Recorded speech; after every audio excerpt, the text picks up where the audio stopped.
Okay, lectures 16 through 18 in this class constitute a theme, and the theme is the transition of work, labor experience in America before the Civil War.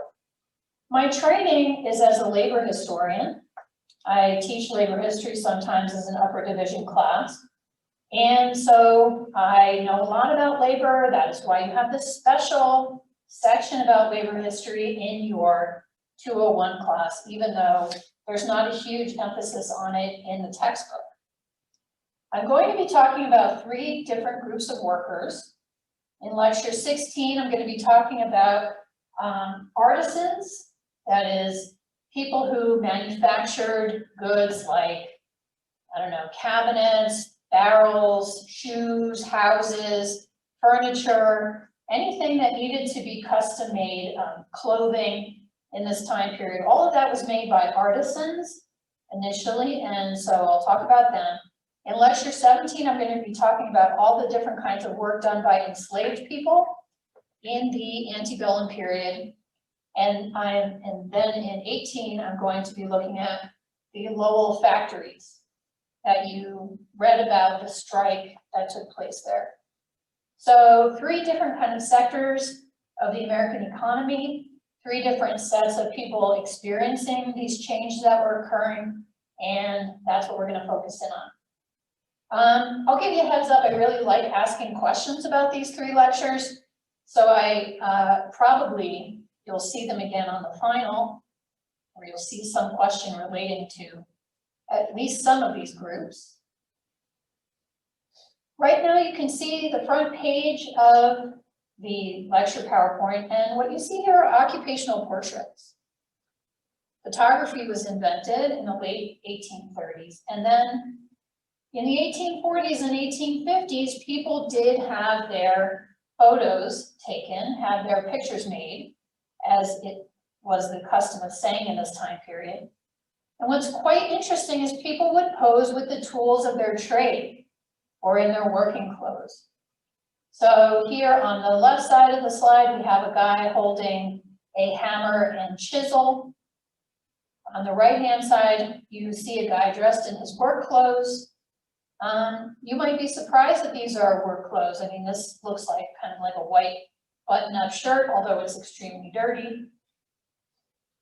Rolled up the sleeves there. On the right-hand side of this one, we have a blacksmith, I think, with an anvil. And in the middle there, you can see a daguerreotype with a case that it came in. You carried these pictures around in these expensive cases to protect them.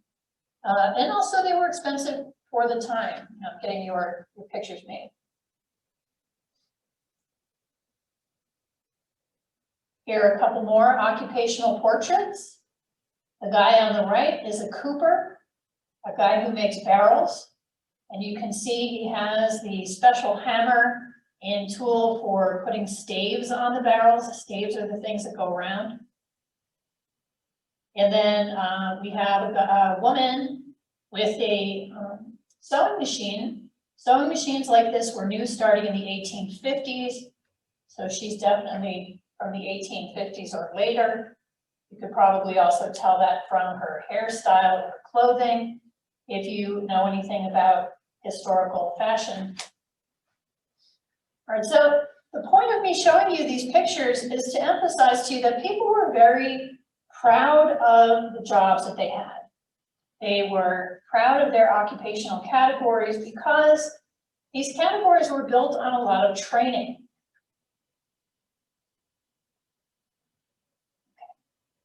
To understand what was happening in this time period, to understand what it was that was transforming in the workplace, we need to know what the workplace was like initially. So the first thing I'm going to do is to tell you about the pre-industrial organization of urban labor. So what I mean is, before machinery came in and transformed the workplace, this is what it was like, especially in the north, in the urban north, in terms of how things were made. Oops.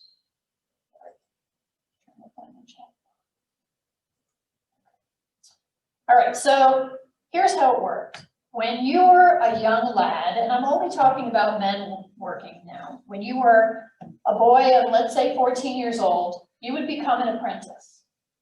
There weren't really secondary schools intended for the children of working class people in this period. So you would be apprenticed to a trade. Your parents and you would sign a contract with a master artisan in whatever trade you were going to be apprenticed to. And you would then have 7 years in which to learn the so-called arts and mysteries of that trade.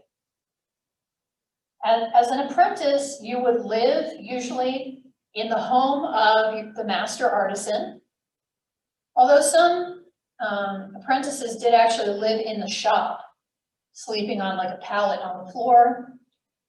Your job would involve doing things like starting the fires in the morning, sweeping up, and going to get some of the many, many refreshments that people in an artisanal workshop would have in this period.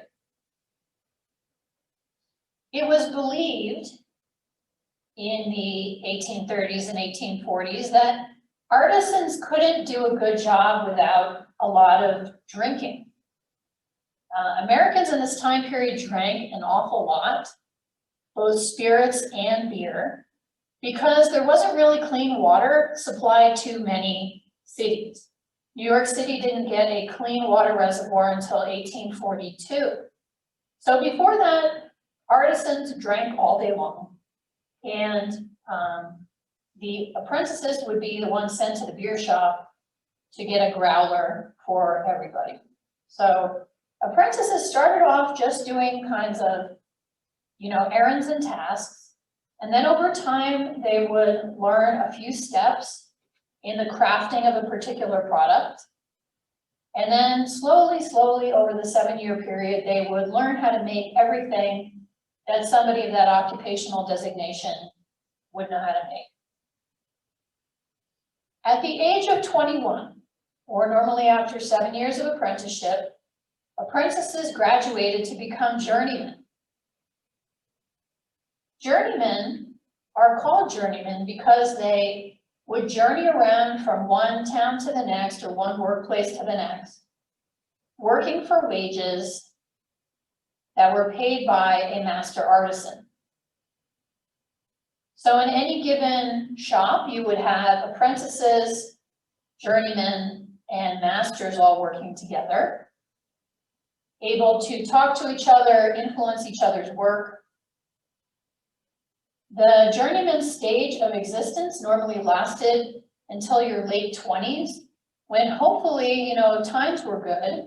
You would have amassed enough capital to open up your own shop and become a master artisan and take on your own journey or your own apprentices and pay journeymen yourself. People in this time period normally put off the formation of families until they could afford to open up their own shops. So the age of first marriage for men was later than it would be in some other time periods because people felt as though they needed to be established in a trade before they did that.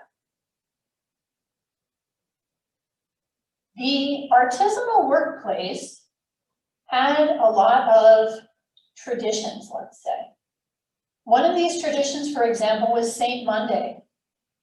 People would have a specific stint of work that they needed to get done. They would have a specific number of orders to fill. And normally the week started out pretty slow. On a Tuesday, the beginning of the work week, they'd work a little bit, they'd work longer on Wednesday, and then more and more as you got into the weekend. Sunday would be the day off, the only day off in the week. And people spent Sunday drinking and partying so much that often Monday was taken off as a day to recover from the big blowout that happened on Sunday. So St. Monday was one of the traditions. A lot of the drinking was a tradition, as I said. Just as you now have the little trucks coming around to construction sites to sell like shrimp cocktail and torch dust and stuff, there would be all kinds of candy sellers and cake sellers visiting the workplace, and people would be knocking off a few minutes here and a few minutes there to eat. So it was a generally collegial kind of workplace with the boss and the workers together in one space, everybody working on their own products that they could do from start to finish. So there wasn't a division of labor. Okay, any questions so far?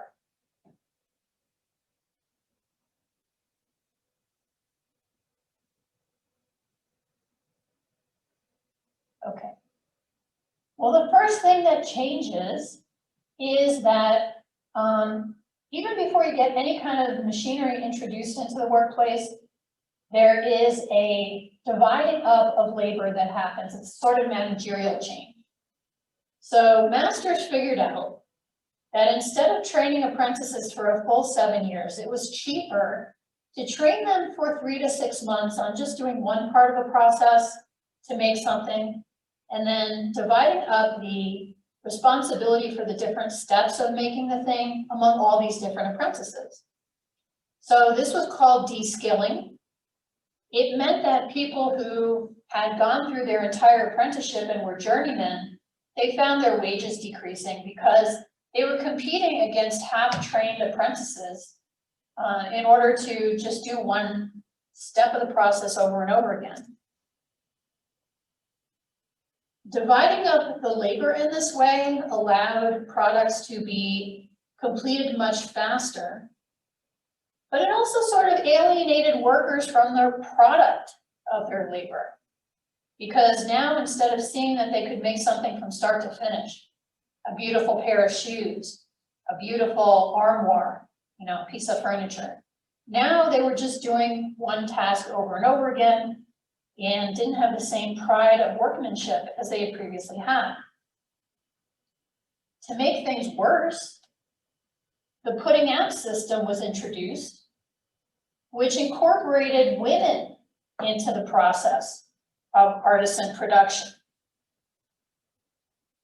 The putting out system, I'll give you one example in shoemaking. The tops of the shoes need to be bound together with thread and a heavy-duty needle and an awl. Shoe binding had traditionally been part of what went on in shoemakers' shops, but it was cheaper to pay women to do that in their homes, to farm out a certain number of shoes that needed to be bound, and then collect those again at the end of the week. The putting out system was also used in making hats, in weaving, and the creation of textiles. And you didn't need to have any kind of machinery to increase production through this method.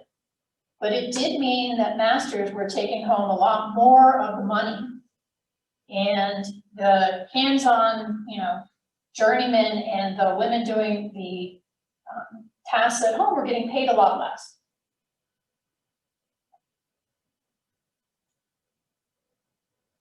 As these transitions were happening, artisans were beginning to get really uncomfortable and starting to complain in the 1820s and 1830s about what was happening to them.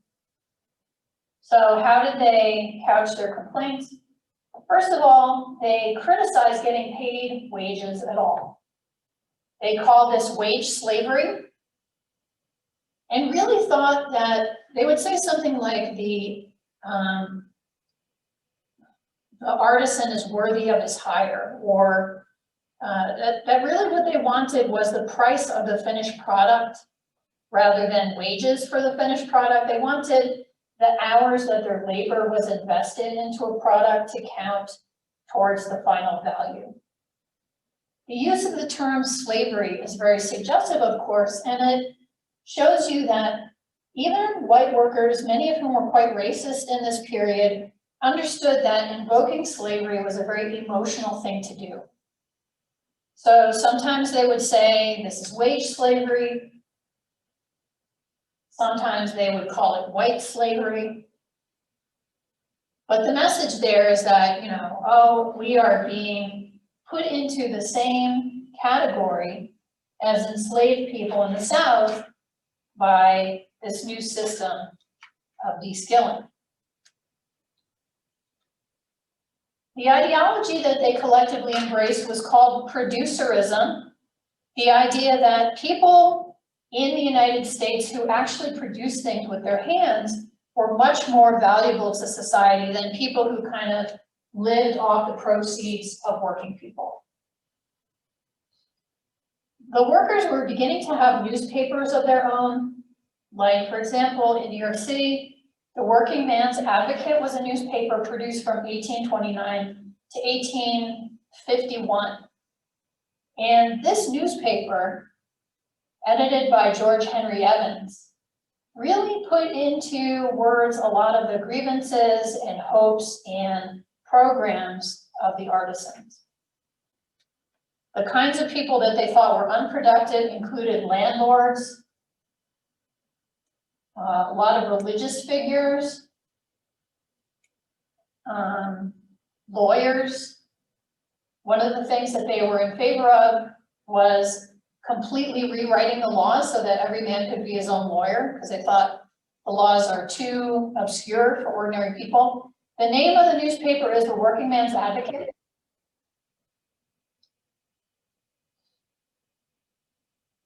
And then finally, they called for equal rights. And what they meant by equal rights was they wanted manual workers to be considered just as important to the future of the Republic as were people who worked not with their hands. Sort of politicians and lawyers and all of those people, landlords. They wanted the equal rights of labor, the equal significance of working people to be recognized. One of the things they really wanted, the men really wanted in this time period, was what's called a family wage. And what that means is enough money for a man to be able to support his entire family without the woman having to work outside the home. This was problematic because some households were not headed by men in this time period. You know, if a man died or deserted the family, which was not unknown, a woman might have children to support and would have to be the main wage earner. So the family wages men talked about, it was just for men. They didn't really think about women heading households. But it's interesting to note that over time in American history, we have seen really the disappearance of a one-wage household for the most part. You know, it's very, very hard to get by on one income for most families. Any questions so far?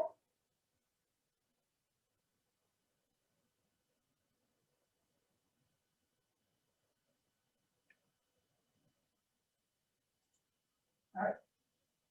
So we know what the workers said, but what did they do?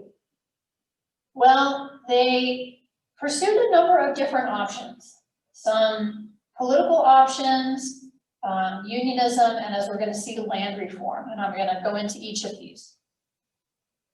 In the late 1820s, the artisans who were under this pressure, the first thing that they tried was to form their own political party, called the Working Men's Party.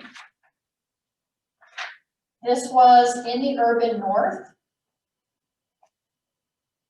And the Working Men's Party, what they basically wanted, now that men had been enfranchised regardless of property, they wanted some working people to be in government so that they could achieve a platform of things that they were calling for.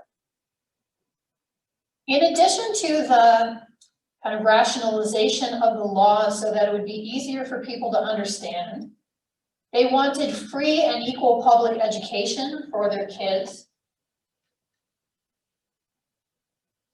Sometimes they called for boarding schools so that there wouldn't be any differentiation possible in the classroom. You know, if everybody was boarding at a boarding school and everybody was wearing a uniform, then you wouldn't be able to distinguish just on the basis of visual cues who the rich people were and who the sons of, you know, artisans were.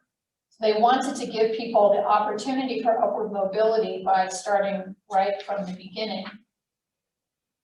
They also wanted an end to prison labor. In this time period, prisoners were making things, and they weren't making license plates or whatever it is they make now. They were making furniture and they were making clothing. And then these materials were going on the market, competing with the work done by non-prisoners. The prisoners got paid a few pennies, if anything. And so prison goods were a lot cheaper, and they felt as though it was putting them out of business. A lot of working people opposed the Second Bank of the United States.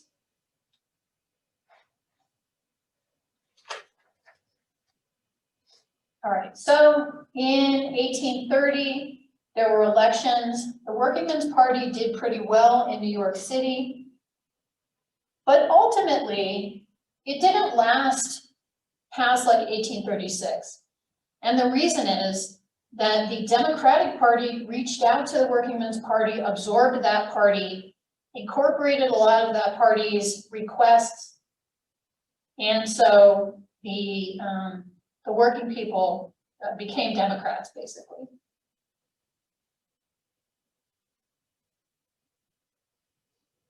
It's interesting to note that the most left-wing part of the Workingmen's Party was represented by Thomas Skidmore. He was in the circle of people putting together the Workingmen's Platform.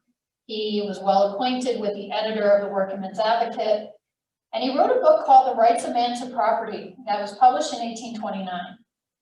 Skidmore is an interesting character. He had had lots of jobs. He was a paintbrush maker for a while. He was a teacher for a while.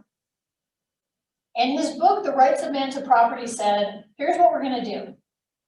We're going to take all the property in New York State, just take everybody's property away from them, and divide it up so that everyone has an equal amount of credits, equivalent to the value of all the property. And then people can bid on the property using the credits that they have. So this was a way of completely wiping out inequality in one fell swoop by kind of redistributing all of the wealth. That's what he was proposing. Anybody who died, their property wouldn't get given to their descendants, but rather would go back into the common treasury. And upon people gaining the age of majority at age 21, they would get credits to bid on the property that was now, you know, back in the common treasury.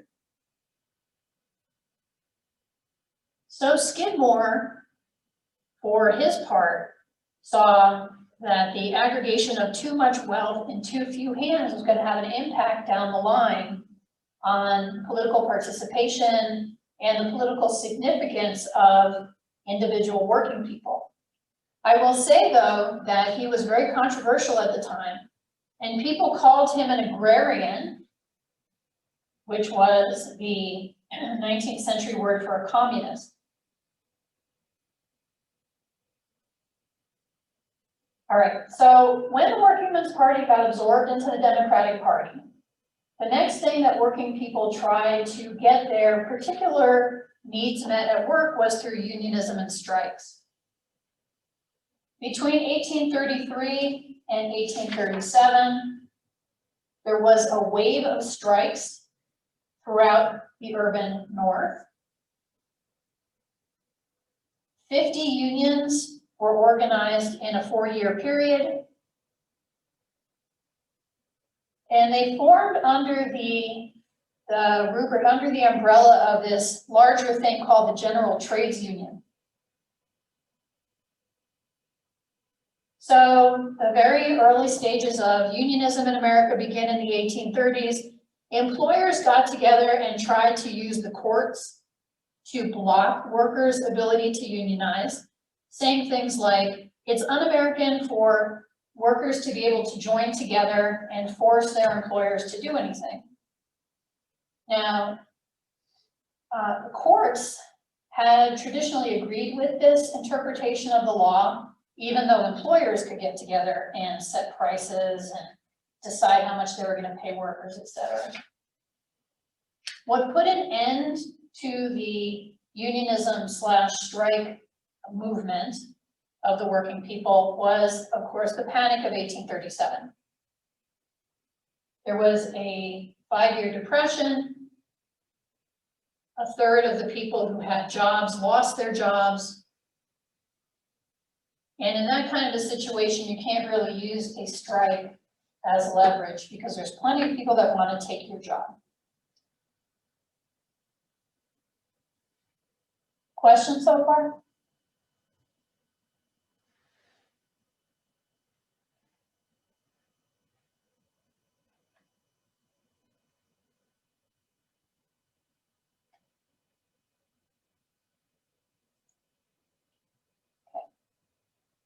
The last thing that the workers, the artisans, tried to kind of change their situation was turning outward from the cities and looking towards getting farms in the West.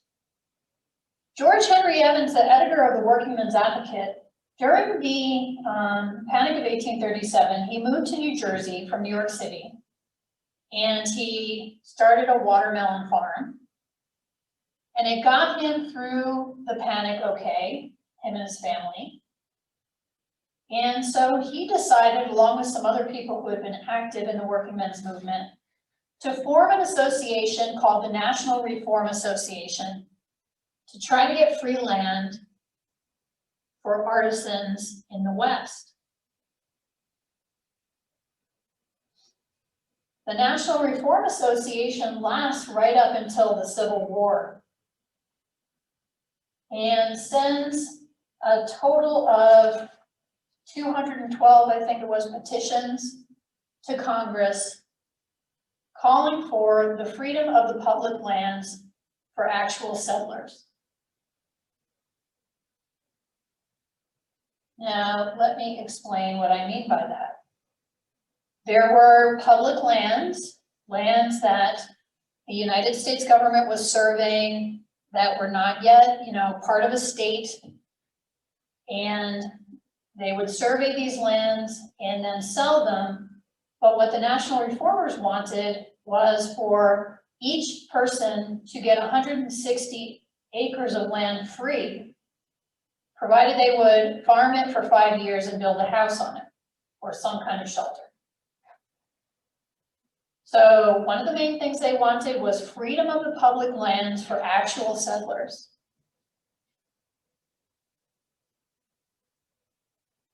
Another thing that they wanted was a homestead exemption from debt. If you were indebted in this period, I already told you guys that you would go to debtor's prison. But one of the things that would happen additionally is that all your goods would be taken away from you. Your children's toys, your wife's clothes, the tools of your trade. And the National Reformers wanted a worker who was in debt to be able to keep some of those things so that he would be able to get out of debt and become a productive citizen in the future.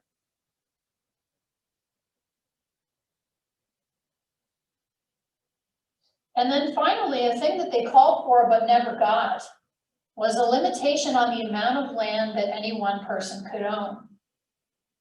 You see, George Henry Evans was originally from England. He migrated to the United States in, I want to say 1805. And in England, there were very wide class differences. I believe I mentioned them to you in the lecture about Thomas Jefferson. And George Henry Evans thought the class differences were largely due to aristocrats owning too much land, that the ownership of the land was what really made a difference in promoting equality and independence and everything. Land limitation was a sort of a bridge too far for people. They thought that this was too agrarian for anybody to like, and so it never made it into law. But anyway, that is George Henry Evans in the picture there. That's the only known picture of him. Having that weird, stylish 1850s neck beard thing going on there. I am such a nerd that I named my son Evan after George Henry Evans. So I'm a big admirer of the guy. Anyway, any questions?